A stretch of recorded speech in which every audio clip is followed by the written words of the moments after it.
Bila masa terlalu laju, dalam poket kita kena ada tasbih, kena ada Quran.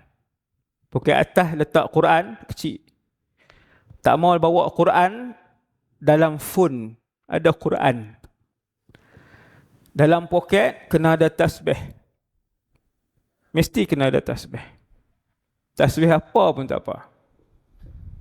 Tasbih kayu pun tak apa, tasbih digital pun tak apa. Sebab masa berlalulah laju. Siapa selawat 1000 angkat tangan hari ni?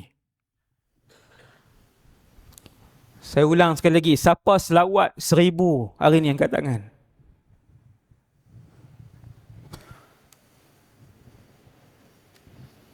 Tak ada.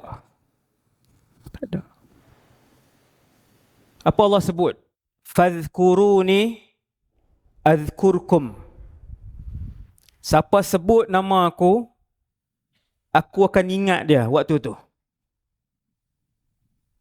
Fadhkuruni azkurkum.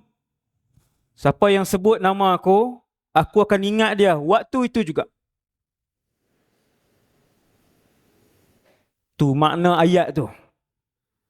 Maksudnya kalau disebut 1000 kali astaghfirullah, 1000 kali la ilaha illallah, ataupun 1000 kali Allahumma salli ala Sayyidina Muhammad, atau 1000 kali subhanallah, atau 1000 kali apa saja zikir, maksudnya 1000 kali Allah ingat kamu hari itu.